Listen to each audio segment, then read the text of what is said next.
नमस्कार बच्चों, कैसे आप सभी। एक बार फिर आपका स्वागत है आपके मास्टर डिवीजन क्लास में।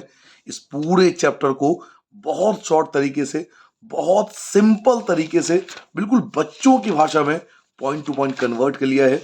ये वीडियो बच्चों सभी के लिए यूजफुल है। अगर आपने अब तक कुछ भी नहीं पढ़ा है या थोड़े बहुत भी आपकी तैयारी कर रखी है तो ये वीडियो बहुत काम आएगा, क्योंकि इस पूरे चैप्टर को ना हमने बहुत शॉर्ट और ईजी रखा है ताकि हर किसी के लिए यूजफुल हो।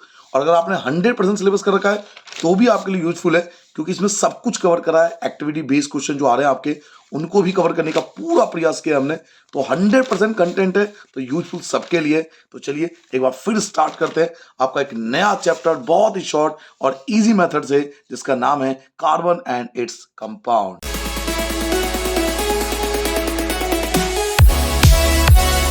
इस चैप्टर का पहला टॉपिक है कि कार्बन होता क्या है। तो it is a non metal, बस इतना याद रखना है, कार्बन एक नॉन मेटल होता है। इसका फॉर्मूला C होता है, एटॉमिक नंबर 6 होती है, मास नंबर 12 होता है। इसका इलेक्ट्रॉनिक कन्फिगरेशन 2 और 4 होता है, जैसे आप जानते हो 2 एंड 4, और इसकी बैलेंसी 4 होती है। बिल्कुल शॉर्ट, बहुत बिल्कुल इजी भाषा में आपको याद रखना है। कार्बन एक नॉन मेटल है, फॉर्मूला C होता है, एटॉमिक नंबर 6 होता है, मास नंबर 12 होता है, इलेक्ट्रॉनिक कन्फिगरेशन 2 और 4 होता है, बैलेंसी इसकी 4 होती है। प्रेजेंस ऑफ कार्बन, कार्बन हमारे एटमॉस्फेयर में दो जगह पाई जाती है, मतलब दो जगहों पर हमें कार्बन मिलता है। एक हमें एटमॉस्फेयर में और एक अर्थ के क्रस्ट में, यानी भूपट्टी के अंदर। अगर एटमॉस्फेयर में बात करें तो ये गैसेस के फॉर्म में पाया जाता है 0.03%, और अगर क्रस्ट में बात करें तो ये मिनरल्स के फॉर्म में पाया जाता है 0.02%। इनफ है, इतना ही आपको याद रखना है परसेंटेज MCQ के लिए। नाउ कार्बन एक नॉन मेटल है, इसका एटॉमिक फॉर्मूला C होता है, एटॉमिक नंबर 6 होता है, मास नंबर 12 होता है, इलेक्ट्रॉनिक कॉन्फ़िगरेशन 2 और 4 है, बैलेंसी इसकी 4 होती है। अगर प्रेजेंस ऑफ कार्बन की बात करें तो कार्बन दो जगह पाया जाता है, एक एटमॉस्फेयर में गैसेस के फॉर्म में 0.03%, और हमारे अर्थ के क्रस्ट में मिनरल्स के फॉर्म में 0.02%। ठीक है, अगला पेज आपका आ जाता है। मैंने आपसे कहा ना बहुत ईजी और शॉर्ट तरीके से आपको समझना है ताकि आप पेपर में जल्दी कर पाओ। कोवलेंट कंपाउंड क्या होता है या कोवलेंट बाउंड क्या होता है। या कोवलेंट कंपाउंड या कोवलेंट बाउंड दोनों का मतलब एक ही होता है। तो उसका सिंपलेस्ट डेफिनेशन है compound form due to sharing of electron. ऐसे कंपाउंड जो शेयरिंग ऑफ इलेक्ट्रॉन के कारण बनते हैं बिटवीन टू और more atom.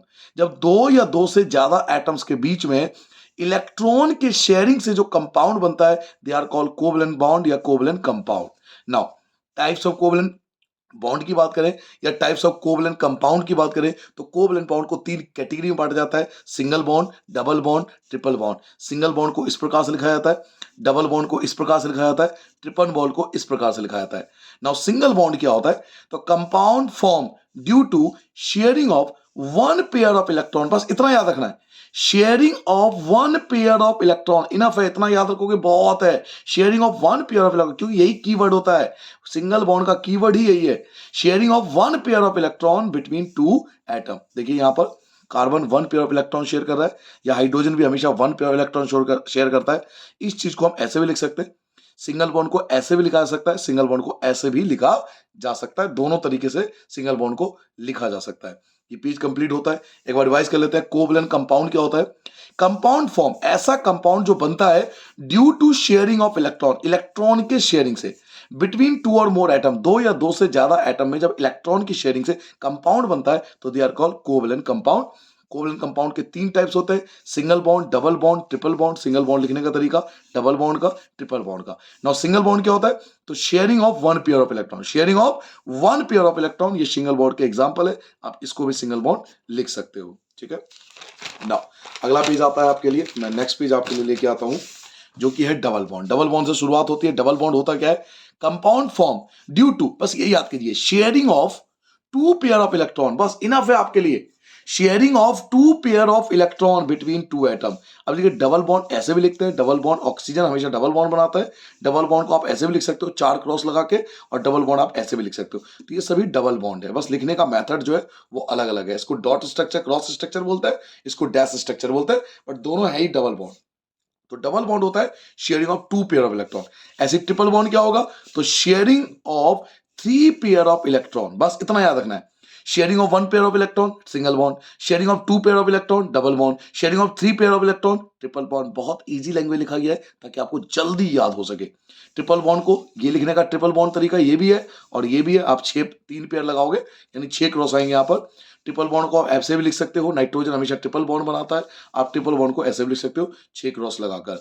Properties of covalent bond, अब जितने भी कोवलेंट बॉन्ड होते जो हम पढ़ रहे थे, single bond, double bond, triple bond, जितने भी कोवलेंट कंपाउंड हो या कोवलेंट बॉन्ड होते हैं ना, उनकी कम से कम 2 प्रॉपर्टी आपको याद रखनी है। पहला, इनका low melting point and low boiling point होता है। अब देखिए बच्चे, हम लोग गलती क्या करते हैं बच्चों, कि हम याद कर लेते हैं कि कोवलेंट कंपाउंड के ना low melting and low boiling point होते हैं। तो ये सबको पता है, पता है पेपर में आता क्या है कि कोवलेंट कंपाउंड के मेल्टिंग पॉइंट और लो बॉइलिंग पॉइंट होती क्यों है, रीजन क्या है? तो रीजन दोगे, due to weak intermolecular force between atom, atom के बीच में वीक इंटरमोलिकुलर फोर्स होता है, इसलिए इनका लो मेल्टिंग पॉइंट और लो बॉइलिंग पॉइंट होता है।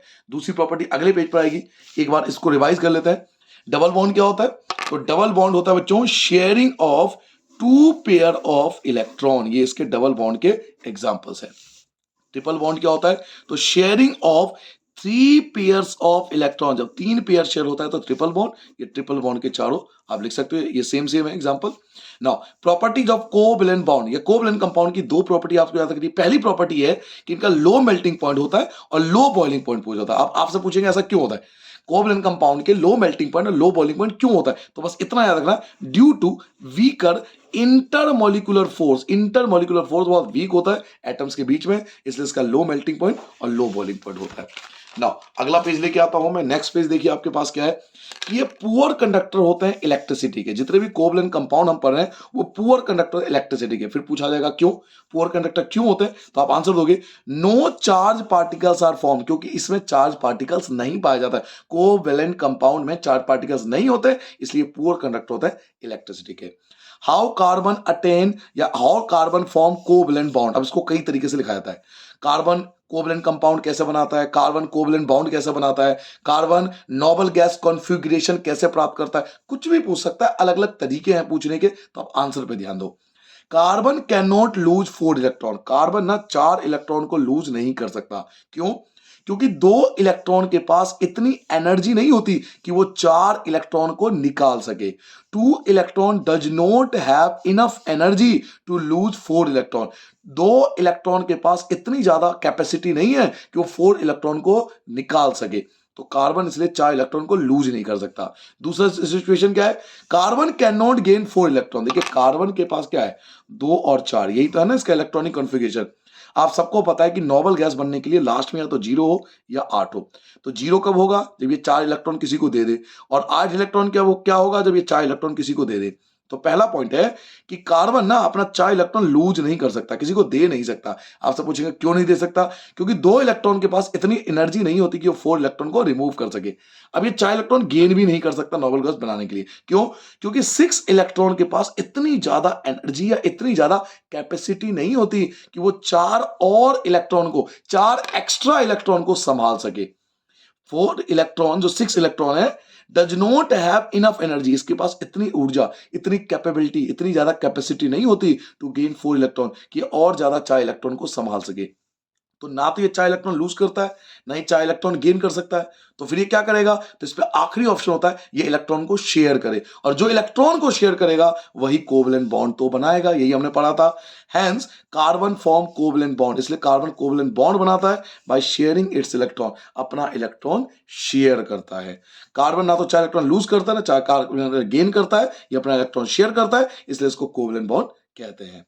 नाउ हाइड्रोकार्बन क्या होता है, नाम से पता है, hydrocarbon bond between hydrogen and carbon, hydrogen और कार्बन के बीच जो बॉन्ड होती है उसे हाइड्रोकार्बन कहते हैं। एग्जांपल C2H2, C2H4, CH4, कुछ भी ले लो, ये सब हाइड्रोकार्बन है। जिसमें हाइड्रोजन और कार्बन हो वो सब हाइड्रोकार्बन है। ये पेज कंप्लीट होता है, जल्दी बार रिवाइज कर लेते हैं। Covalent compound poor conductor of electricity क्यों होते हैं, क्योंकि इसमें चार्ज पार्टिकल्स नहीं पाया जाता। कार्बन कोवैलेंट बॉन्ड कैसे बनाता है या नोबल गैस कैसे प्राप्त करता है, तो carbon can not lose 4 electron, क्योंकि 2 इलेक्ट्रॉन के पास इतनी ज्यादा एनर्जी नहीं होती कि 4 इलेक्ट्रॉन को लूज कर सके। कार्बन 4 इलेक्ट्रॉन गेन भी नहीं कर सकता, क्योंकि 6 इलेक्ट्रॉन पे इतनी एनर्जी नहीं है कि 4 इलेक्ट्रॉन को और संभाल सके। तो इसलिए कार्बन कोवैलेंट बॉन्ड बनाता है अपना इलेक्ट्रॉन शेयर करते हुए। हाइड्रोकार्बन क्या होता है, तो bond between hydrogen and carbon, hydrogen और कार्बन के बीच जो बॉन्ड बनता है that is called hydrocarbon. Now next page लेके आता हूं आपके लिए, जो कि होगा हमारा टाइप्स ऑफ हाइड्रोकार्बन। तो अगला पेज आपके लिए आता है टाइप्स ऑफ हाइड्रोकार्बन, ये आ गया टाइप्स ऑफ हाइड्रोकार्बन। हाइड्रोकार्बन 2 होते हैं, सैचुरेटेड, अनसैचुरेटेड, पढ़ा काम सबने। सैचुरेटेड सिंगल बॉन्ड होता है ये वाला, सिंगल बॉन्ड को एल्केन कहते हैं। अनसैचुरेटेड या तो डबल बॉन्ड होगा या ट्रिपल बॉन्ड होगा। डबल बॉन्ड को एल्कीन्स कहते हैं, ट्रिपल बॉन्ड को एल्काइंस कहते हैं। अब जितने भी एल्केन्स है यानी सिंगल बॉन्ड है उनका फॉर्मूला होता है CnH2n+2। याद रखोगे CnH2n+2। इसमें क्या होता है, जितने कार्बन होते हैं ना, हाइड्रोजन उसका डबल और उससे दो ज्यादा। कहने का मतलब सिंपल भाषा में देखो, इस फॉर्मूले का मतलब है C5 है ना, तो 5 का डबल 10 और उसमें 2 ऐड कर दोगे तो 12। तो डबल से दो ज्यादा, जैसे 4 है, 4 का डबल होता है 8, 8 में 2 ऐड कर दोगे तो 10 हो जाएगा। तो सिंगल बॉन्ड की पहचान होती है। 5 है ना, 5 का डबल 10 और 2 ऐड हो गया। 4 है, 4 का डबल 8, 2 ऐड हो गया। 3 का डबल 6, 2 ऐड हो गया। 6 का डबल 12, 2 ऐड हो रहा है। 10 का डबल 20, 2 ऐड हो रहा है। तो 1 का डबल 2 और 2 में 2 ऐड करोगे तो 4। तो सिंगल बॉन्ड का फॉर्मूला होता है CnH2n+2, यानी जितने कार्बन होंगे उसके डबल से दो ज्यादा होगा। ऐसे एल्कीन्स, एल्कीन्स होता है हमारा डबल बॉन्ड जिसका फॉर्मूला होता है CnH2n, यानी जितने कार्बन होंगे उसका डबल होगा हाइड्रोजन। जैसे 5 है तो 10 हो जाएगा, 6 है तो 12 हो जाएगा, 3 है तो 6 होगा, 2 है तो 4 होगा, 1 है तो 2 होगा, 10 है तो 20 होगा। तो अगर कार्बन के मुकाबले हाइड्रोजन डबल है तो that is called double bond. Now alkynes क्या होता है, एल्काइंस बोलते हैं ट्रिपल बॉन्ड। ट्रिपल बॉन्ड में जितने कार्बन होंगे उसके डबल और डबल से दो आपको माइनस करना है। जैसे 5 है तो 5 का डबल 10 और 10 में से दो कम कर दो 8। 4 है, 4 का डबल 8, 8 में से 2 माइनस कर दो। क्लियर हो गया। लास्ट बार आते हैं, हाइड्रोकार्बन को दो कैटेगरी में बांटा जाता है, सैचुरेटेड, अनसैचुरेटेड। सैचुरेटेड होता है सिंगल बॉन्ड जिसको एल्केन्स कहते हैं। डबल बॉन्ड एल्कीन्स, अनसैचुरेटेड या तो डबल बॉन्ड होते हैं या ट्रिपल बॉन्ड होते हैं। डबल बॉन्ड को एल्कीन्स कहते हैं, ट्रिपल बॉन्ड को एल्काइंस कहते हैं। एल्केन जो सिंगल बॉन्ड होता है उसका फॉर्मूला होता है CnH2n+2। इसका मतलब जितने कार्बन उसके डबल से दो ज्यादा। एल्कीन जो कि डबल बॉन्ड होता है, इसमें जितने कार्बन होंगे हाइड्रोजन उसका डबल होगा। एल्काइन जो कि ट्रिपल बॉन्ड होता है, जितने कार्बन होंगे उसके डबल और डबल से दो कम। क्लियर हो गया। नाउ अगला पेज लेके आता हूं मैं, स्ट्रक्चर। इनका स्ट्रक्चर कैसे बनता है, इनका स्ट्रक्चर हम लोग कैसे बना सकते हैं, सिंगल बॉन्ड डबल बॉन्ड। तो जब भी स्ट्रक्चर बनाते हैं ना तो दो रूल फॉलो करते हैं। रूल नंबर 1, हमेशा याद रखिए, सिंगल बॉन्ड है तो सब में सिंगल आएगा। डबल बॉन्ड है तो पहले में डबल आएगा, बाकी सब सिंगल आता है। ट्रिपल बॉन्ड है तो पहले में ट्रिपल आएगा, बाकी सब सिंगल आएगा। रूल नंबर 2 ये है कि कार्बन के चारों तरफ ये 4 ही डैश होने चाहिए। इसके चारों तरफ, कार्बन के चारों तरफ 4 बॉन्ड ही होने चाहिए, 4 से ज्यादा नहीं, 4 से कम नहीं। अब C5H12 है तो आपको दो ही काम करना है, पहला बॉन्ड पहचानना है। तो ये सिंगल बॉन्ड है, हम सबको पता है, 5 का डबल और 2 ज्यादा, तो सिंगल बॉन्ड है। तो सिंगल बॉन्ड में सबसे सिंगल लगा दो, सब में सिंगल लगा दिया। इसके एक है, इसके पास 1 है तो 2 3 4, 1 2 3 4, 1 2 3 4, 1 2 3 4, 1 2 3 4, और हर जगह हाइड्रोजन लिख दो, हो गया आपका स्ट्रक्चर तैयार। अब ये देखिए डबल बॉन्ड है, क्या ये डबल बॉन्ड, 5 का डबल 10, तो पहले में डबल आएगा, पहले में डबल आएगा, बाकी सब सिंगल ही चलेंगे। पहले में डबल, बाकी सब सिंगल। अब इसके पास 2 है, 2 डैश है तो 3 4। इसके बाद 3 डैश है, 2 यहां पर, 1 यहां पर, 3 है तो 1 आएगा, 1 2 3 4, 1 2 3 4, 1 2 3 4, खत्म हो गया। क्लियर हो गया। हर जगह जहां पे आप डैश लगाए वहां हाइड्रोजन भर दो। तो ये डबल बॉन्ड का हो गया।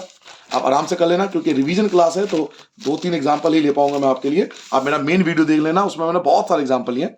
जैसे ये ट्रिपल बॉन्ड है, 5 का डबल होता है 10, 10 से 2 कम है, तो ये ट्रिपल बॉन्ड है।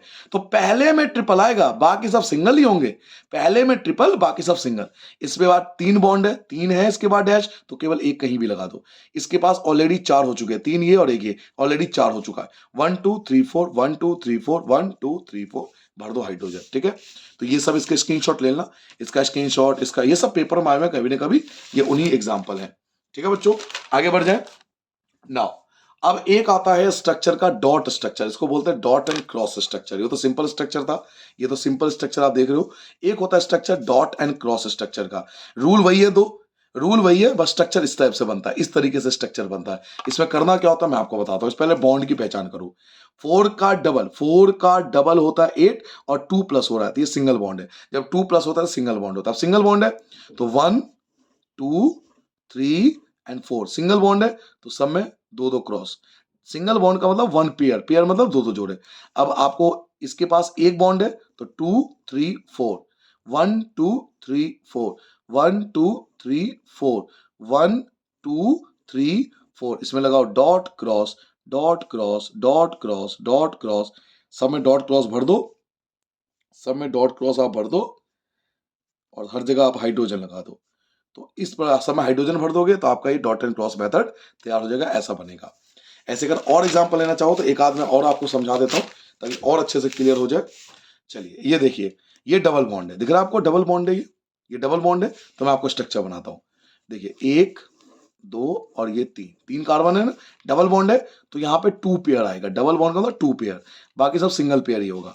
इसके बाद 2 बॉन्ड ऑलरेडी हो चुका है तो 3 4, इसके पास 1 2 3, इसके बाद 3 हो चुके हैं, 2 ये रहा, एक ये, इसके पास एक आएगा, इसके पास 1 है तो 2 3 4, सब में क्या करोगे, डॉट क्रॉस और हाइड्रोजन भर देना, सब में यही होगा।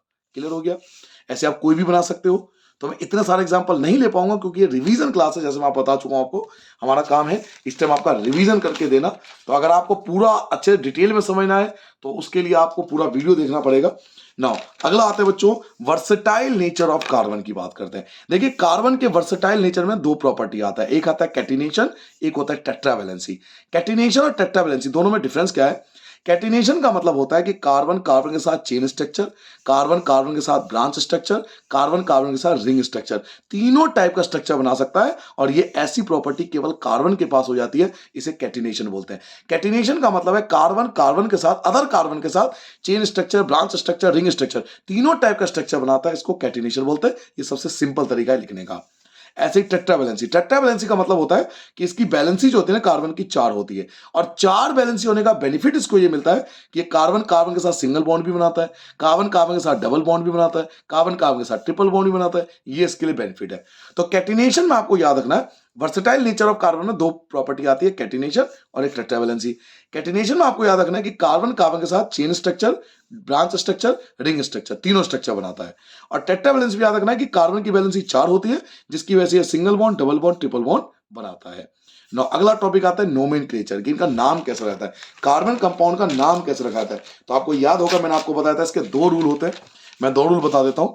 एक कार्बन के लिए मैथ, 2 के लिए एथ, 3 के लिए प्रॉप, 4 के लिए ब्यूट, 5 के लिए पेंट, 6 के लिए हेक्स। बस आप क्योंकि रिवीजन क्लास कर रहे हो तो आप 6 तक याद करना क्योंकि आपके सिलेबस में यहीं तक है। ठीक है, एक के लिए मैथ, 2 के लिए एथ, 3 के लिए प्रॉप, 4 के लिए ब्यूट, 5 के लिए पेंट, 6 के लिए हेक्स।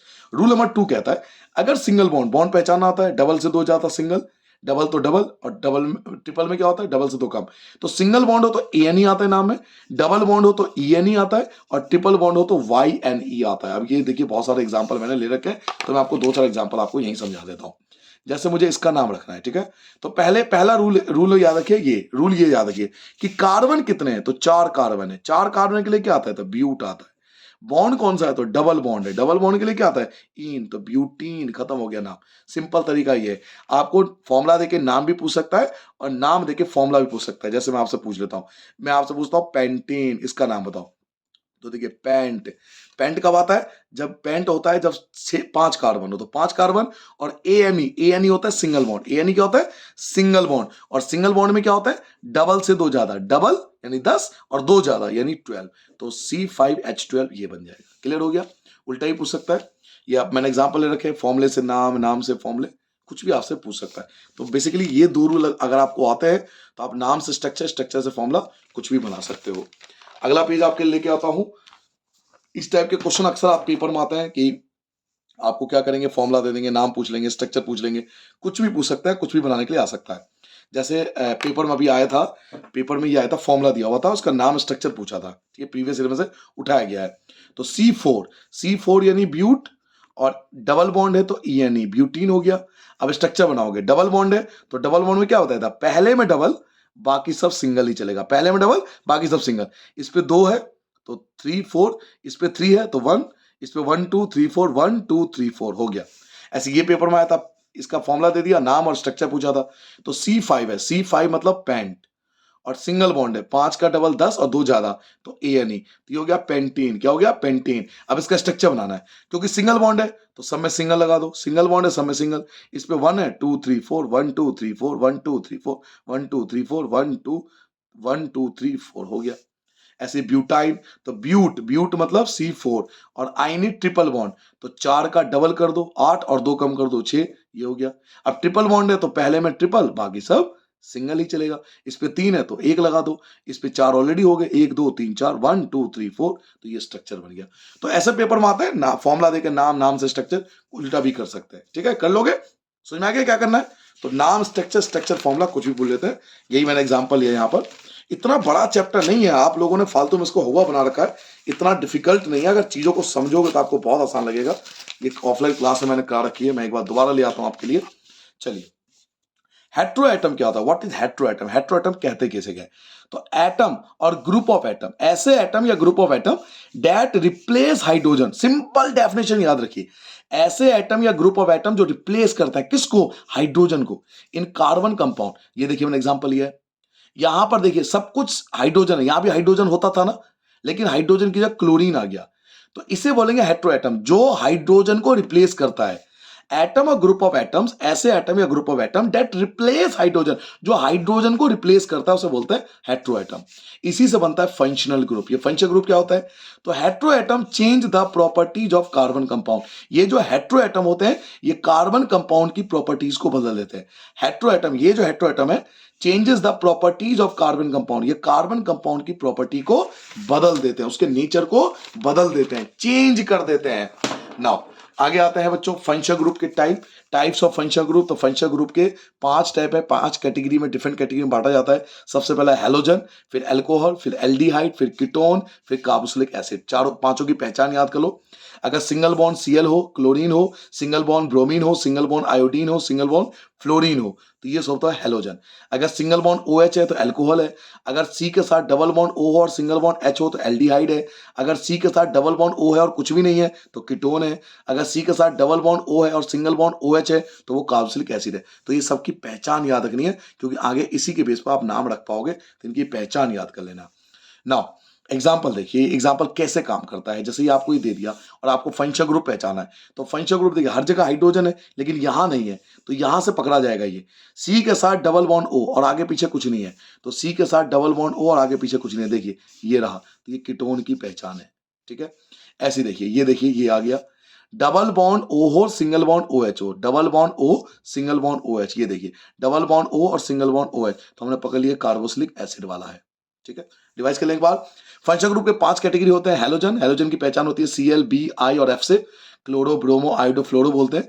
अगर सिंगल बॉन्ड OH है तो अल्कोहल है, डबल बॉन्ड O और सिंगल बॉन्ड H हो तो एल्डिहाइड है, डबल बॉन्ड O है और आगे पीछे कुछ नहीं हो तो कीटोन है, डबल बॉन्ड O और आगे OH हो तो कार्बोक्सिलिक एसिड है। ये कीटोन की पहचान है, ये कार्बोक्सिलिक एसिड की पहचान है। एग्जाम्पल के तौर पर हमने आपको दे दिया। नाउ आगे बढ़ते हैं, अगला देखिए, ऐसी मुझे पहचान है। यहाँ देखिए सब जगह हाइड्रोजन, हर जगह हाइड्रोजन है, केवल यहाँ हाइड्रोजन नहीं, यहाँ पे OH है और लास्ट में सिंगल बॉन्ड OH, अल्कोहल की पहचान होती है, तो ये अल्कोहल ग्रुप है। ना होमोलोगस सीरीज क्या होती है? इन फॉर्मूले को ध्यान से देखिए। इसके फॉर्मूले के लास्ट में OH है, इसके फॉर्मूले के लास्ट में OH है, इसके फॉर्मूले के लास्ट में OH है, तो जिनके फंक्शनल ग्रुप सेम होते हैं ये सब अल्कोहल है। सिंगल बॉन्ड OH अल्कोहल होते हैं, ये सबके लास्ट में OH है, तो जिनके फंक्शनल ग्रुप सेम होते हैं उनको बोलते हैं होमोलोगस सीरीज। यानी ऐसे एटम की सीरीज, ऐसे कंपाउंड की सीरीज जिनके फंक्शनल ग्रुप सेम हो उन्हें होमोलोगस सीरीज कहते हैं।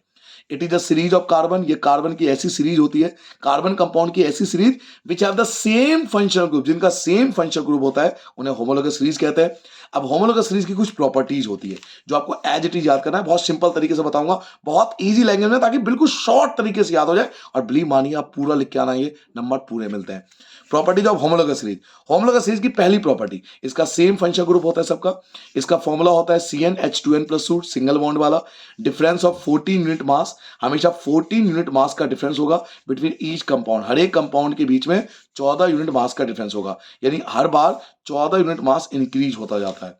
डिफरेंस ऑफ CH2, हमेशा CH2 का गैप होता है बिटवीन ईच कंपाउंड। हर एक कंपाउंड के बीच में CH2 का गैप होगा, यानी एक हाइड्रो, देखो एक कार्बन बढ़ेगा, C2 था C3 होगा, एक कार्बन बढ़ता है और 2 हाइड्रोजन बढ़ते हैं, यहाँ 5 था यहाँ 7 था, तो हर एक कंपाउंड के बीच में CH2, एक कार्बन बढ़ेगा और हाइड्रोजन 2 बढ़ेगा। तो ये होमोलोगस सीरीज की प्रॉपर्टीज है। Now nomenclature part 2। अब ये पार्ट 2 कहां से आ गया? पार्ट 1 में हमने केवल 2 रूल देखे थे, बट नॉमेनक्लेचर पार्ट 3 में हम लोग होमोलोगस सीरीज और फंक्शनल ग्रुप को भी इंक्लूड करेंगे। एक बार रिवाइज कर ले, हमने अब तक क्या जाना इस पेज पे। सबसे पहले मैंने आपको यहां पर यह बताया कि होमोलोगस सीरीज क्या होता है। It is a series of carbon compound, ये कार्बन कंपाउंड की ऐसी सीरीज है जिसका सेम फंक्शनल ग्रुप होता है। खत्म हो गया। होमोलोगस सीरीज की कुछ प्रॉपर्टी है, सेम फंक्शनल ग्रुप होता है, इसका फॉर्मूला होता है CnH2n+2, हमेशा 14 यूनिट मास का डिफरेंस होगा, हमेशा CH2 का डिफरेंस होगा हर एक फॉर्मूले के बीच में।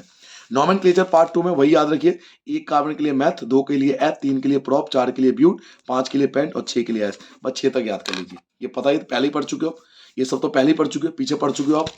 फिर हमने बात की थी सिंगल बॉन्ड हो तो ANE, डबल बॉन्ड हो तो ENE, ट्रिपल बॉन्ड हो तो YNE, ये भी पढ़ चुके हैं। अब आपका रूल नंबर 3 आ रहा था, याद रखिए, ये होमोलोगस सीरीज हो गया। अगर Cl है तो क्लोरो, Br है तो ब्रोमो, I हो तो आयोडो, F हो तो फ्लोरो। अगर वो अल्कोहल है तो OL, अगर वो एल्डिहाइड है तो Al, अगर वो कीटोन है तो ONE, और अगर वो कार्बोक्सिलिक एसिड है तो ओइक एसिड। ध्यान रखिए इन बातों का। ये तीसरा रूल भी अब आ जाएगा। दो रूल तो सेम ही है, अभी आपने 5 मिनट पहले देखा था। अब तीसरा रूल भी आ जाएगा, फंक्शनल ग्रुप। तो उसके अकॉर्डिंग नाम कैसे रखते हैं, तो ये मैं आपको अगले एग्जांपल में बताता हूं, ठीक है। देखिए कैसे नाम रखते हैं, नाम रखने पे ध्यान दीजिए। मैं नाम कैसे रखते हैं मैं आपको एग्जाम्पल के साथ बिल्कुल बेहतरीन तरीके से, सिंपल तरीके से आपको एग्जाम्पल के साथ समझाता हूं। लाइक मुझे ना इसका नाम रखना है, मुझे ना इस वाले का नाम रखना है, ठीक है। तो कैसे नाम रखते हैं मैं आपको दिखाता हूं। 1 2 3, 3 कार्बन है, 3 कार्बन है, 3 के लिए आता है प्रॉप, ठीक है। ये देखिए सब सिंगल बॉन्ड है, सिंगल बॉन्ड के लिए आता है ANE, और लास्ट में क्या है Cl, ये है Cl। Cl के लिए आता है क्लोरो, Cl के लिए क्या आता है क्लोरो, और वो भी नाम के शुरू में। मैंने अभी आपको रूल बताया था, वो नाम के शुरू में आता है। जो क्लोरो वाला कॉन्सेप्ट है वो नाम के शुरू में आता है। ये मैं आपको दिखा देता हूं। ये देखिए क्लोरो ब्रोमो आयोडो फ्लोरो, शुरू में आएगा, प्रीफिक्स बोलते हैं उसको, शुरू में लगेगा, ये लिखा हुआ है शुरू में लगेगा, ये सब नाम के शुरू में लगता है। तो प्रोपेन तो था, शुरू में लगा दो तो ये बन गया क्लोरोप्रोपेन, ठीक है। अब मुझे इसका नाम याद रखना है, इसका नाम कैसे रखेंगे। 3 कार्बन है तो 3 कार्बन के लिए क्या करोगे, तो प्रॉप रखोगे, है ना। प्रॉप रख दिया 3 कार्बन के लिए, प्रॉप रख दिया। अब देखो ये बॉन्ड कौन सा है, तो सिंगल बॉन्ड है, ये सब सिंगल बॉन्ड है। बीच वाले इसे नहीं देखते, इसे देखते कार्बन के बीच वाले को, इसे देखा करो। तो ये सिंगल बॉन्ड है, सिंगल बॉन्ड के लिए क्या आ गया, तो ANE आ गया। लेकिन ये कीटोन है क्योंकि बीच में आ रहा है, बीच वाले को कीटोन बोलते हैं। और कीटोन के लिए क्या आता है, ONE, तो E को हटाकर O बना देना और ONE, तो प्रोपेनॉन बोलेंगे इसको। क्या बोलेंगे, प्रोपेनॉन। क्लियर हो गया। ऐसे आप देख सकते हो कितने कार्बन है, 1 2 3 4, 4 कार्बन है। 4 के लिए आता है ब्यूट, बॉन्ड देखो बॉन्ड क्या है, सिंगल, तो सिंगल के लिए आता है ANE।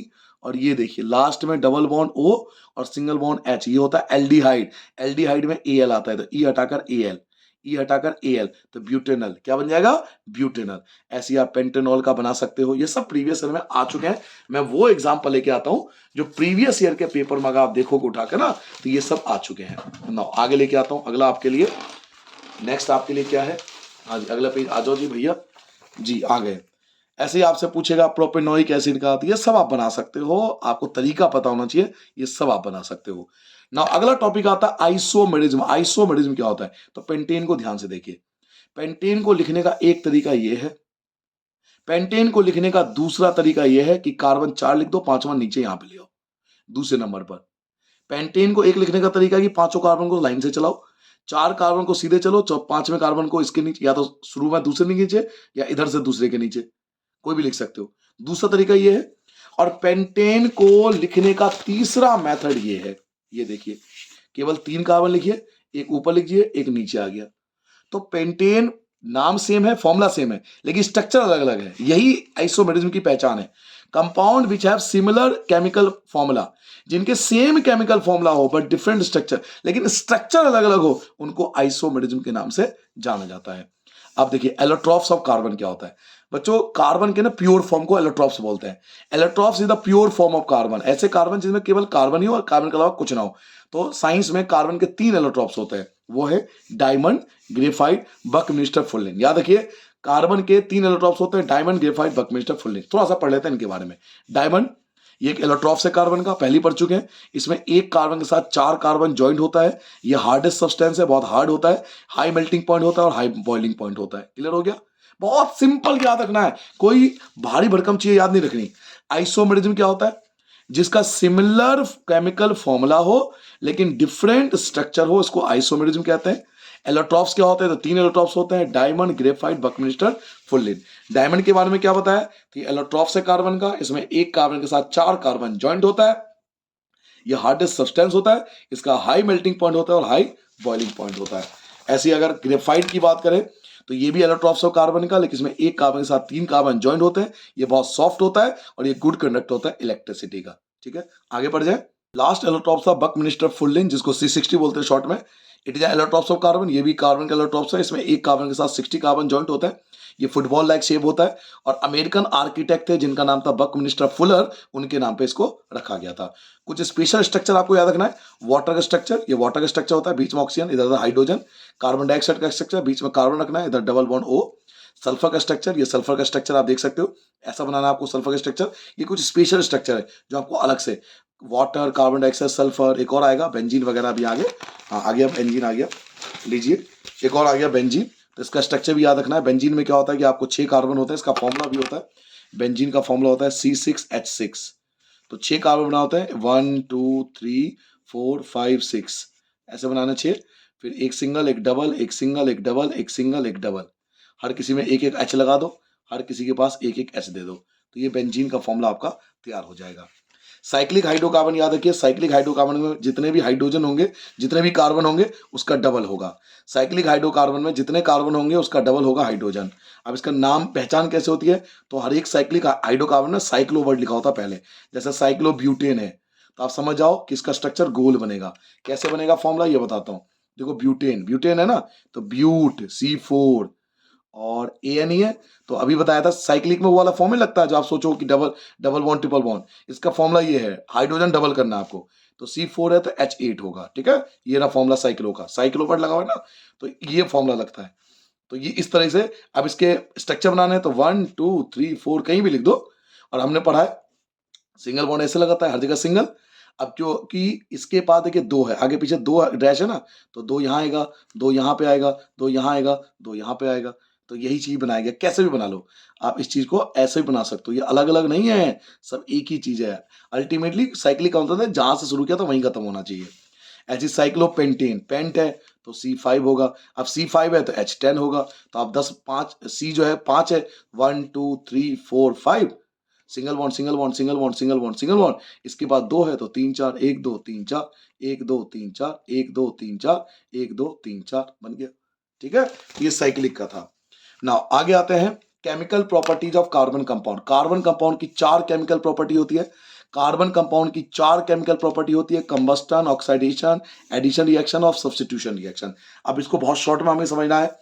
Combustion of carbon compound, कोई भी कार्बन जब ऑक्सीजन के साथ बर्न होता है तो वो कार्बन डाइऑक्साइड बनाता है और हीट और लाइट रिलीज करता है। कोई भी कार्बन जो ऑक्सीजन के साथ रिएक्ट करता है तो कार्बन डाइऑक्साइड बनाता है और हीट और लाइट रिलीज करता है।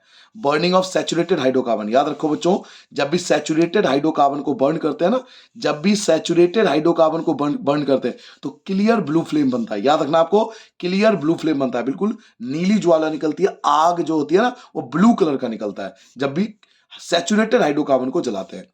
बर्निंग ऑफ अनसैचुरेटेड हाइड्रोकार्बन, जब अनसैचुरेटेड हाइड्रोकार्बन को बर्न करेंगे ना, unsaturated hydrocarbon give yellow flame, ये येलो फ्लेम बनाता है while burning with the lots of black smoke, और बहुत सारा ब्लैक स्मोक यानी काला धुआं भी निकलता है जब अनसैचुरेटेड हाइड्रोकार्बन को बर्न करते हैं। जल्दी के रिवाइज कर लेते हैं। देखिए कार्बन कंपाउंड की केमिकल प्रॉपर्टी 4 होती है, combustion, oxidation, addition reaction, substitution reaction. अब आपको बहुत शॉर्ट में इसे याद करना है क्योंकि आपके पेपर में सारे क्वेश्चन ऐसे आ रहे हैं, छोटे छोटे 1 1 मार्क्स के। अब 2 मार्क्स के, 3 मार्क्स के, 5 मार्क्स के क्वेश्चन होगा ना, तो कोई डायरेक्ट नहीं है, उसके भी 4 4 5 5 पार्ट्स है। तो अल्टीमेटली बहुत शॉर्ट में आपको याद रखना है। सभी कार्बन ऑक्सीजन के साथ मिलकर कार्बन डाइऑक्साइड बनाता है और हीट और लाइट रिलीज करता है। जितने भी सैचुरेटेड हाइड्रोकार्बन होते हैं जब उसको बर्न करते हैं तो वो क्लियर ब्लू फ्लेम बनाता है, नीली ज्वाला निकालता है। जितने भी अनसैचुरेटेड हाइड्रोकार्बन को बर्न करते हैं वो येलो फ्लेम बनाता है, इतना याद कर लो, येलो फ्लेम बनाता है और बहुत सारा ब्लैक स्मोक भी रिलीज करता है। हो गया, इतना याद कर लोगे मेरे लिए बहुत है, इतना ही आपको पेपर में लिख के भी आना होता है। नाउ अक्सर आपने देखा होगा कि गैस स्टोव वगैरह जो होती है ना, उसमें ना इनलेट्स पाए जाते हैं, छेद पाए जाते हैं। देखा हो ना आपने गैस में, घर में चूल्हा होगा आपके तो उसमें देखा होगा इनलेट्स होते हैं, बहुत सारे छेद होते हैं। तो ये क्यों होते हैं? The gas kerosene has inlet for air, ये एयर के लिए होता है, so that a sufficiently oxygen rich mixture, ताकि सफिशिएंट रूप से ऑक्सीजन जो है वो मिक्स हो पाए और जो बर्न हो पाए, जिससे आपका जो क्लियर ब्लू फ्लेम है वो बहुत साफ हो और आपके बर्तन काले ना पड़े। क्वेश्चन ये पूछते हैं कि जो चूल्हे होते हैं ना उसमें ये इनलेट्स क्यों होते हैं, ये छेद क्यों होता है? ये होता है एयर के लिए। अब एयर के लिए क्यों? ताकि जब ये ऑक्सीजन होगा ना, जब ऑक्सीजन रिच मिक्सचर बर्न होगा, जब सैचुरेटेड हाइड्रोकार्बन ऑक्सीजन के मिक्स होकर बर्न होता है ना, तो ये और ज्यादा क्लियर फ्लेम बनाता है, इसलिए इनलेट्स होते हैं। जितने ज्यादा इनलेट्स होंगे उतना ज्यादा ऑक्सीजन मिलेगा, उतना ज्यादा क्लियर फ्लेम बनेगा।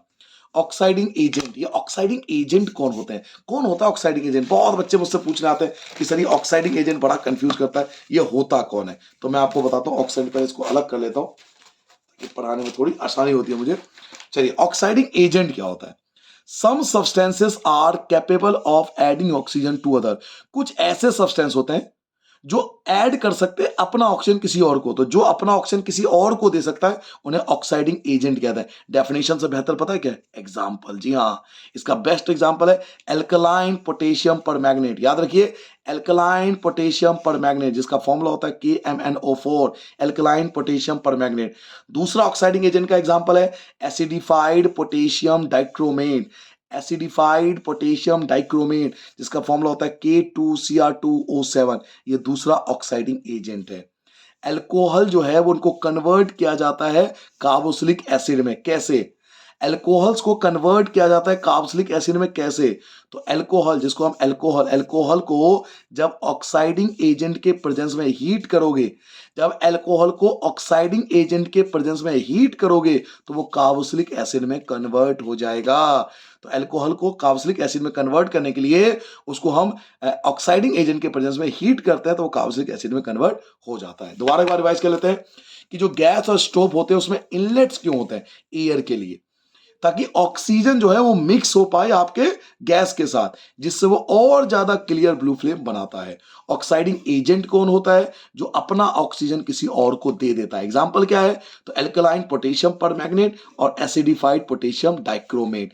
अल्कोहल को कार्बोक्सिलिक एसिड कैसे बनाया जाता है? तो जब अल्कोहल को किसी ऑक्साइडिंग एजेंट के प्रेजेंस में हीट किया जाता है तो वो कार्बोक्सिलिक एसिड में कन्वर्ट हो जाता है। ठीक है।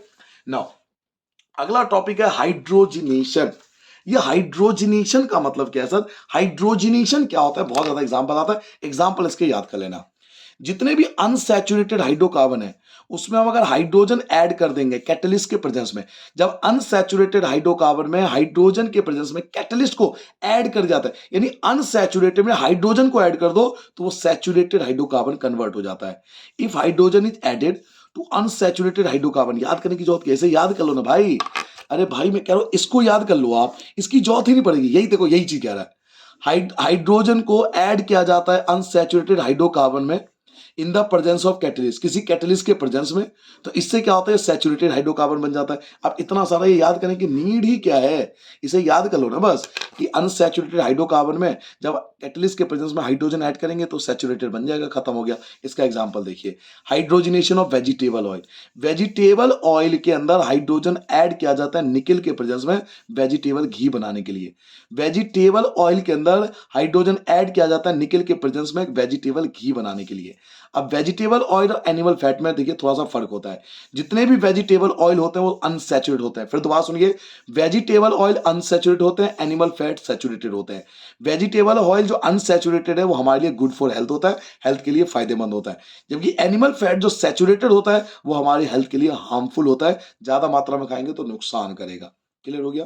अगला टॉपिक आ जाएगा अल्कोहल या एथेनॉल, जिसका फॉर्मूला हम पढ़ चुके हैं पहले ही, C2H5OH। आप इसका स्ट्रक्चर खुद भी बना सकते हो। C दो है तो दो बनेंगे, सिंगल बॉन्ड होता है तो हर तरफ लगा दो, H H H H और H, लास्ट में OH है तो यहाँ हाइड्रोजन को रिप्लेस करके OH आ जाएगा, अल्कोहल बन गया, आपका एथेनॉल तैयार है। ठीक है। दोबारा पहले इस पेज पे हमने क्या जाना? हाइड्रोजिनेशन क्या होता है? तो जब अनसैचुरेटेड हाइड्रोकार्बन में कैटलिस्ट के प्रेजेंस में हाइड्रोजन ऐड किया जाता है तो वो सैचुरेटेड हाइड्रोकार्बन बन जाता है। This is called hydrogenation. Hydrogenation of vegetable oil. Vegetable oil में निकल के प्रेजेंस में हाइड्रोजन ऐड होता है तो वेजिटेबल घी बन जाता है। Simple definition, vegetable oil unsaturated होता है और गुड, हेल्थ के लिए गुड होता है। एनिमल फैट सैचुरेटेड होता है और ये हेल्थ के लिए हार्मफुल होता है। अल्कोहल जिसका फॉर्मूला C2H5OH होता है, ये इसका स्ट्रक्चर हो गया। नाउ इसकी थोड़ी सी प्रॉपर्टीज हमें पढ़नी पड़ेगी अल्कोहल के बारे में। इसका फॉर्मूला हम पढ़ चुके हैं पहले ही। इसका फॉर्मूला मैंने आपको क्या बताया था? C2H5OH। देखिए फिर से आ गया, इसका फॉर्मूला होता है C2H5OH। अब इसका मेल्टिंग पॉइंट, बच्चे गलती क्या करते हैं, मेल्टिंग पॉइंट और बॉइलिंग पॉइंट याद करके नहीं जाते और कहते हैं ये सिलेबस में नहीं है। सर जी आपके चैप्टर के पहले पेज पे दिया हुआ, चैप्टर 4 का आप देख लेने के बाद ध्यान से पहले के पलटते ही पेज पलटते ही आपको दिख जाएगा। इसका मेल्टिंग पॉइंट होता है 156 केल्विन, बॉइलिंग पॉइंट होता है 351 केल्विन। इसकी प्लीजेंट स्मेल होती है, बर्निंग जैसा टेस्ट होता है और ये वाटर में पूरी तरह से सोल्यूबल होता है। Reaction of alcohol and sodium, जब अल्कोहल सोडियम के साथ रिएक्ट करता है तो क्या बनता है? तो रिएक्शन याद कर लीजिए, कोई भी अल्कोहल जब सोडियम के साथ रिएक्ट करेगा, जो भी अल्कोहल अगर सोडियम के साथ, अल्कोहल जब सोडियम के साथ रिएक्ट करता है तो एक नई चीज बनाता है, इसको बोलते हैं सोडियम एथॉक्साइड। क्या बोलते हैं? Sodium ethoxide. सोडियम एथॉक्साइड और हाइड्रोजन गैस रिलीज करता है। रिएक्शन याद रखोगे, कोई भी अल्कोहल जब सोडियम के साथ रिएक्ट करता है तो सोडियम एथॉक्साइड बनाता है और हाइड्रोजन गैस रिलीज करता है। डिहाइड्रेशन ऑफ एथेनॉल, एथेनॉल का डिहाइड्रेशन कैसे होता है? एथेनॉल का हम डिहाइड्रेशन कैसे कर सकते हैं? तो जब एथेनॉल को 443 केल्विन में सल्फ्यूरिक एसिड के प्रेजेंस में हीट करोगे, जब एथेनॉल को 443 केल्विन पर सल्फ्यूरिक एसिड के प्रेजेंस में हीट करोगे तो वो एथीन में कन्वर्ट हो जाएगा और वाटर इवेपोरेट हो जाएगा। इस प्रोसेस को डिहाइड्रेशन ऑफ एथेनॉल बोला जाता है। अब एक चीज बताइए, अगर आपने इस साल का सैंपल पेपर किया है तो बताइए क्वेश्चन है या नहीं है सैंपल पेपर में, एज इट इज है या नहीं है? तो ये याद करने की जरूरत नहीं है, बच्चे ना इसमें लगे रहते हैं जी। हीटिंग एथेनॉल, एथेनॉल को हीट किया जी 443 केल्विन पर excess concentration of sulphuric acid के प्रेजेंस में, तो वो डिहाइड्रेशन हो गया, वो एथीन बन गया। अरे भैया जी एक बात बताइए आप सभी, ये मुझे क्या जरूरत है इसको याद करने की? अगर मुझे रिएक्शन याद, केमिस्ट्री का मतलब ही रिएक्शन है सर, रिएक्शन याद कर लीजिए, ये तो हम खुद भी बना के लिख लेंगे। जब एथेनॉल को 443 केल्विन पर सल्फ्यूरिक एसिड के प्रेजेंस में हीट किया जाता है तो एथीन में कन्वर्ट हो जाता है, वाटर इवेपोरेट हो जाता है। इस रिएक्शन को ही डिहाइड्रेशन ऑफ एथेनॉल कहते हैं। खत्म हो गया, आगे बढ़ जाए। चलिए एक बार रिवाइज कर लेते हैं इस पेज को। एथेनॉल का formula C2H5OH, melting point 156 kelvin, boiling point 351 kelvin, pleasant smell होता है, बर्निंग टेस्ट होता है, सोल्यूबल होता है वाटर में। अल्कोहल जब सोडियम के साथ रिएक्ट करता है, अल्कोहल जब सोडियम के साथ रिएक्ट करता है तो ये सोडियम एथॉक्साइड बनाता है और हाइड्रोजन रिलीज करता है। डिहाइड्रेशन ऑफ एथेनॉल, एथेनॉल को 443 केल्विन पर सल्फ्यूरिक एसिड के प्रेजेंस में हीट करेंगे तो ये एथीन बनेगा, वाटर इवेपोरेट हो जाएगा। इसी रिएक्शन को डिहाइड्रेशन ऑफ एथेनॉल के नाम से जाना जाता है। नाउ आपका है एथेनोइक एसिड या एसिटिक एसिड। तो एथेनोइक एसिड का फॉर्मूला होता है CH3COOH। एथेनोइक एसिड या एसिडिक एसिड का फॉर्मूला होता है CH3COH। आप खुद भी स्ट्रक्चर बना सकते हो, 2 कार्बन है तो 2 कार्बन आप बना सकते हो, या ऐसे भी बना सकते हो। CH3 का मतलब क्या है? C के साथ 3 हाइड्रोजन, 1 2 3, फिर C आ गया तो ये रहा, फिर O, तो ये वाला O है डबल बॉन्ड O और ये वाला O है यहाँ पर OH। तो ये स्ट्रक्चर तैयार हो गया एथेनोइक एसिड का। क्लियर हो गया? ये इसका फॉर्मूला है, ये इसका स्ट्रक्चर है। इसका मेल्टिंग पॉइंट होता है 290 केल्विन, बॉइलिंग पॉइंट होता है 391 केल्विन। नाउ इसका फंक्शनल ग्रुप होता है कार्बोक्सिलिक एसिड, वो तो दिख भी रहा है देखो, कार्बोक्सिलिक एसिड। जब डबल बॉन्ड O हो, सिंगल बॉन्ड OH हो तो कार्बोक्सिलिक एसिड होता है। विनीगर कैसे बनता है? तो एसिडिक एसिड का 5 से 8% सॉल्यूशन ऑफ एसिडिक एसिड, 5 से 8% सॉल्यूशन अगर पाया जाता है एसिडिक एसिड का वाटर के अंदर तो इसी को विनीगर कहते हैं। जब पानी में 5 से 8% सॉल्यूशन पाया जाएगा एसिडिक एसिड का तो उसको विनीगर बोला जाता है। वाटर में 5 से 8% अगर हम ऐड कर देंगे एसिडिक एसिड को तो उससे हमारा विनीगर तैयार होगा। ध्यान रखिए बच्चों, एथेनोइक एसिड को, एसिडिक एसिड को एक नया नाम मिला हुआ है glacial acidic acid. Glacial acidic acid इसलिए बोलते हैं क्योंकि ठंड के मौसम में जम जाता है, ये फ्रीज हो जाता है। The melting point of pure ethanoic acid is 290 kelvin, अभी हमने पढ़ा था। एसिडिक एसिड का जो मेल्टिंग पॉइंट होता है 290 केल्विन होता है और हैंस इसलिए इट ऑफ्टन फ्रीजेस, ये फ्रीज हो जाता है ड्यूरिंग विंटर, विंटर में फ्रीज होता है, कोल्ड क्लाइमेट में फ्रीज होता है, जम जाता है। This give rise to its name, जिसके कारण इसका नया नाम पड़ा ग्लेशियर एसिडिक एसिड। अब मैं कहूंगा इतना सारा आंसर याद करने की जरूरत नहीं है, मैं आपको सिंपल बताता हूँ ग्लेशियर एसिडिक एसिड बोलते क्यों है। क्योंकि इसका मेल्टिंग पॉइंट होता है 290 केल्विन जो कि बहुत कम है और ये विंटर में फ्रीज हो जाता है, विंटर के मौसम में फ्रीज हो जाता है, इसलिए इसका नया नाम पड़ा। 3 वर्ड याद रखे ना, इसका मेल्टिंग पॉइंट 290 केल्विन और ये विंटर में फ्रीज हो जाता है, इसलिए इसको ग्लेशियर एसिडिक एसिड है। इतना याद करने की नीड ही नहीं पड़ेगी आपको। ठीक है। नाउ एस्ट्रिफिकेशन रिएक्शन जो आपके सैंपल पेपर में भी है, एक बार रिवाइज कर ले जल्दी से। एसिडिक एसिड CH3COH, ये इसका स्ट्रक्चर हो गया। मेल्टिंग पॉइंट होता है 290 केल्विन, बॉइलिंग पॉइंट होता है 391 केल्विन। फंक्शनल ग्रुप है इसका कार्बोक्सिलिक एसिड। विनीगर कैसे बनता है? तो वाटर में अगर 5 से 8% मिला देते हैं एसिडिक एसिड को तो वो विनीगर कहलाता है। ग्लेशियर एसिडिक एसिड क्यों बोलते हैं इसको? एसिडिक एसिड को ग्लेशियर एसिडिक एसिड क्यों बोलते हैं? क्योंकि इसका मेल्टिंग पॉइंट बहुत कम है और ये अक्सर विंटर के मौसम में जम जाता है, इसलिए इसको ग्लेशियर एसिडिक एसिड बोला जाता है। एस्ट्रिफिकेशन रिएक्शन क्या होता है? What is esterification reaction? तो अगला पेज आता है आपका एस्ट्रिफिकेशन रिएक्शन का रिएक्शन जो आपके सैंपल पेपर में भी दिया हुआ है, आप सबको पता होना चाहिए। नाउ एस्टिफिकेशन में हम लोग क्या करते हैं, एक लेते हैं एथेनॉल और एक लेते हैं एथेनोइक एसिड, जो अभी आपने दो टॉपिक पढ़ा है। एथेनॉल जब एथेनोइक एसिड के साथ रिएक्ट करता है एसिड के प्रेजेंस में तो एक नई चीज बनाता है, इसको बोलते हैं एस्टर, और वाटर रिलीज करता है। एस्टर का जो स्मेल होता है बहुत स्वीट स्मेल होता है, ध्यान रखना स्वीट स्मेल ये एस्टर होता है। क्लियर हो गया। और एस्टर का बहुत इस्तेमाल होता है साबुन बनाने में, डिटर्जेंट बनाने में, परफ्यूम बनाने में, फूड के अंदर मतलब सुगंध लाने के लिए वगैरह, बहुत जगह इसका इस्तेमाल होता है। तो एथेनॉल को एथेनोइक एसिड के साथ एसिड के प्रेजेंस में रिएक्ट कराएंगे तो ये एस्टर तैयार होगा, वाटर रिलीज करेगा। इस रिएक्शन को एस्टिफिकेशन रिएक्शन बोला जाता है। नाउ सैपोनिफिकेशन रिएक्शन क्या होता है, साबुनीकरण अभिक्रिया। सैपोनिफिकेशन रिएक्शन जस्ट इसका रिवर्स है, इसका उल्टा है। एस्टर ले लो, ये एस्टर जो आपने बनाया था, और सोडियम हाइड्रोक्साइड बेस के प्रेजेंस में, जब बेस के प्रेजेंस में इसको रखा जाता है तो ये दोबारा वही बनाता है। एक तो बनाएगा आपका एथेनॉल और दूसरा आपका बनाएगा एथेनोइक एसिड, लेकिन सोडियम के साथ, तो सोडियम एथॉक्साइड की फॉर्मेशन करता है। तो लगभग इसी का उल्टा है। बट इस रिएक्शन को सैपोनिफिकेशन रिएक्शन कहते हैं क्योंकि इस रिएक्शन का इस्तेमाल साबुन बनाने के लिए किया जाता है। This reaction is case formation of soap. इस रिएक्शन का इस्तेमाल होता है, यूज किया जाता है सोप बनाने में, साबुन बनाने में। That's why it is called saponification reaction. Now soap का एक फॉर्मूला याद कर लो, C17H35COO Na+, C17H35COO K+। यानी साबुन बनाने के लिए या तो सोडियम का इस्तेमाल होता है या पोटेशियम का इस्तेमाल होता है।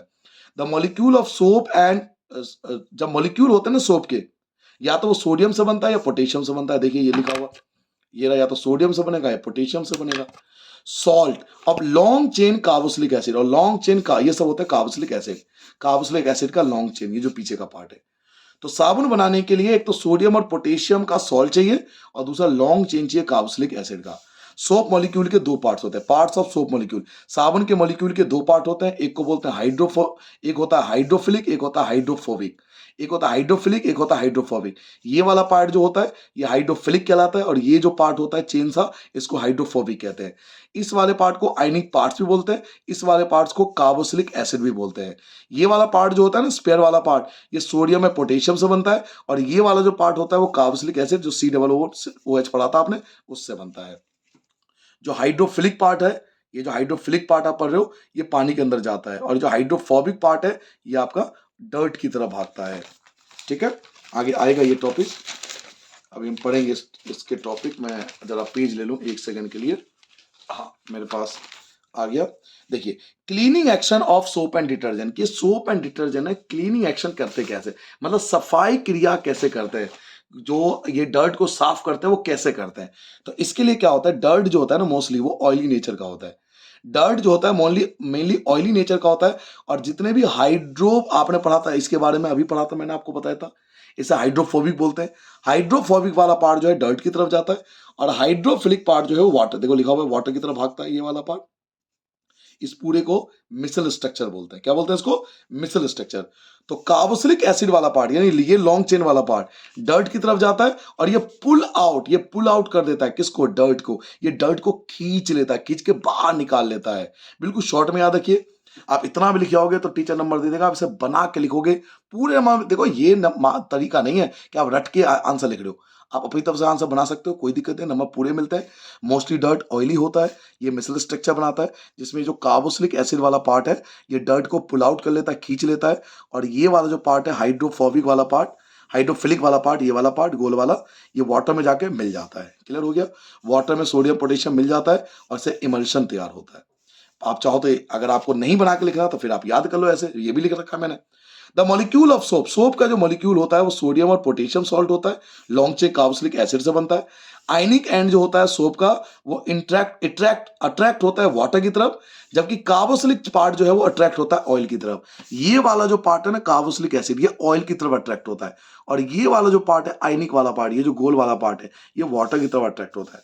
सोप मॉलिक्यूल फॉर्म करते हैं एक स्ट्रक्चर जिसको मिसल कहते हैं, where are end of the molecule, जहां मॉलिक्यूल का जो एंड होता है ये टूवर्ड्स होता है ऑयल की तरफ, और वाइल द आयनिक पार्ट जो होता है वो फोर्स आउटसाइड, वो बाहर की तरफ होता है। यही चीज आप चाहो तो स्क्रीनशॉट ले लो।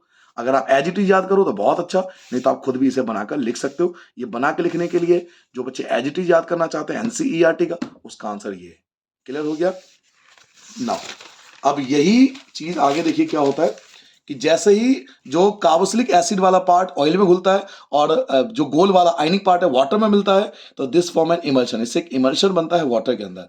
द सोप मिसेल, जो सोप मिसेल होता है, हेल्प करता है पुलिंग आउट द डर्ट, वो जो कार्बोक्सिलिक एसिड वाला पार्ट है ना, वो डर्ट को खींच के बाहर निकाल लेता है वाटर में।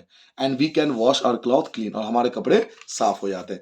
इसका क्या होता है, हमारा सोप जब हार्ड वाटर के साथ रिएक्ट करता है ना, तो वो क्लीन नहीं कर पाता। तो सफाई क्रिया के अंदर क्लीनिंग के दौरान जो प्रॉब्लम आती है, यानी साबुन जब हार्ड वाटर के साथ रिएक्ट करके सफाई नहीं कर पाता, तो वो स्कम बनाता है, उसी को स्कम बोलते हैं। वाइल बाथिंग, नहाते हुए, द फॉर्म इज फॉर्म्ड, ऐसा एक फॉर्म बनता है हमारी बॉडी पर with difficulty and are insoluble substance, एक इनसॉल्यूबल सब्सटेंस बनता है जिसको स्कम कहते हैं। Remain after washing with water, पानी से धोने के बाद भी हमारी बॉडी पे कुछ स्कम लगे रह जाते हैं। स्कम का मतलब है ऐसा इनसॉल्यूबल सब्सटेंस जो कि साबुन के साथ, सोप के साथ रिएक्ट करता है और बॉडी को साफ नहीं होने देता। उस काम में आता है डिटर्जेंट। डिटर्जेंट क्या करता है, तो detergent are generally sodium salt of sulphonic acid और अमोनियम सॉल्ट विद क्लोराइड। देखिए ध्यान रखिए, बस इतना याद कर लीजिए, sodium salt of sulphonic acid या फिर अमोनियम सॉल्ट ऑफ क्लोराइड, बस ये नहीं भी याद करोगे तो चल जाएगा। साबुन जो बनता है वो तो सोडियम सॉल्ट से बनता है और सल्फोनिक एसिड होता है, या अमोनियम सॉल्ट से बनता है जिसमें क्लोराइड होता है। सोप डिटर्जेंट में डिफरेंस पूछे तो एक डिफरेंस मैं बताता हूँ। मॉलिक्यूल जो होता है ना सोप का, वो सोडियम और पोटेशियम सॉल्ट होता है जिसमें लॉन्ग चेन होता है कार्बोक्सिलिक एसिड का, पहले पढ़ चुके हो। ये सोडियम और पोटेशियम का सॉल्ट होता है, लॉन्ग चेन होता है कार्बोक्सिलिक एसिड का। लेकिन डिटर्जेंट जो बनता है वो sodium salt of sulphonic acid या अमोनियम सॉल्ट विद क्लोराइड या फिर ब्रोमाइड भी आप लिख सकते हो। तो दोनों की डेफिनेशन याद कर लो। सोप जो बनता है वो सोडियम और पोटेशियम सॉल्ट से बनता है और कार्बोक्सिलिक एसिड का लॉन्ग चेन होता है। जबकि डिटर्जेंट जो बनता है या तो वो सल्फोनिक एसिड होता है या अमोनियम सॉल्ट से बनता है। ठीक है, एक और डिफरेंस, जो सोप होता है वो इफेक्टिव होता है ओनली सॉफ्ट वाटर में, जबकि डिटर्जेंट इफेक्टिव होता है बोथ सॉफ्ट वाटर में, हार्ड वाटर में, दोनों में इफेक्टिव होता है। इसकी क्लीनिंग पावर कम होती है, इसकी क्लीनिंग पावर ज्यादा होती है। ये सोप की क्लीनिंग पावर कम होती है, डिटर्जेंट की क्लीनिंग पावर ज्यादा होती है। तो यहां पे बच्चों आपका कंप्लीट होता है ये चैप्टर 4 का रिवीजन। बिलीव मानिए मैंने हर तरीके से टाइम इसलिए ज्यादा लगा क्योंकि हर टॉपिक को इंक्लूड किया है। रिवीजन का ये मतलब नहीं है कि आप कुछ टॉपिक करो कुछ टॉपिक को छोड़ दो, शॉर्ट में करो लेकिन जल्दी रिवीजन करो। आई होप आपको अच्छा लगा होगा। ऐसे ही मिलते हैं अगले चैप्टर में नए रिवीजन के साथ, नए एनर्जी के साथ। तब तक जय हिंद।